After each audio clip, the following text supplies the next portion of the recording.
Try to find those two missing climbers on Mount Hood. And a new Pentagon report says that sectarian violence spiked 22% over the past 3 months. Iraqi civilians apparently suffering most of the casualties. John? Thanks, Soledad. A CNN exclusive this morning. A key eyewitness is coming forward, sharing what he saw when police opened fire on an unarmed, mentally disabled man in the chaos after Hurricane Katrina. That eyewitness spoke to CNN's Drew Griffin, who has the exclusive details for us. It was the 6th day after Katrina. New Orleans was underwater, its police force under fire. Rumors of snipers everywhere. The city looted, evacuated, and on the brink of anarchy. It was under these stress-filled conditions that police shot and killed an unarmed man near this New Orleans bridge. Casimir Gaston saw that shooting and has been silent until now. He is coming forward to CNN, he says, because he is still troubled by what happened in front of New Orleans' Friendly Inn. The minute he turned in, he fell.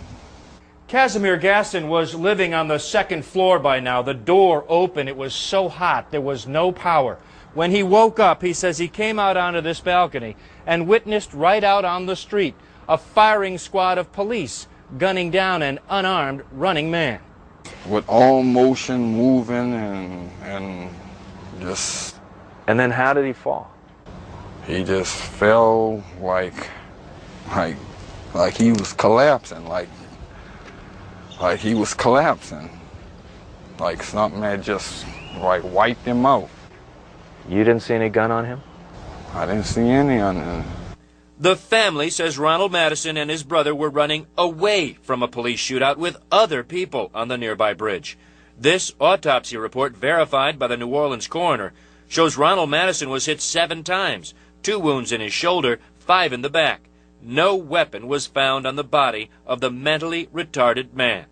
A police sergeant did testify in a preliminary hearing that Ronald Madison, quote, turned, reached in his waistband, and turned on the officers before they opened fire.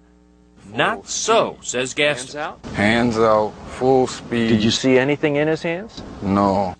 The only guns he saw were in the hands of the police.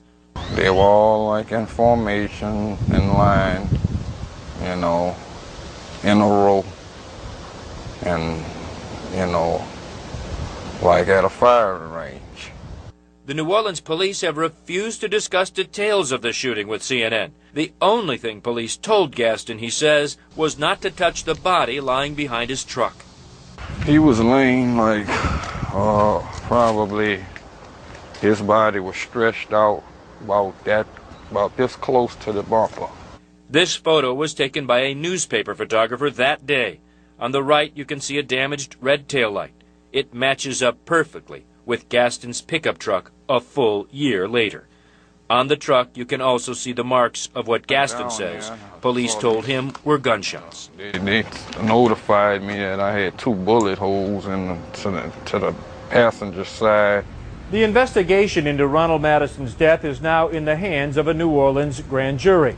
Gaston, now living in Dallas, says he is willing to come forward and finally tell what he saw that day, if anyone in this city is now willing to listen. Drew Griffin, CNN, New Orleans. 45 minutes past the hour.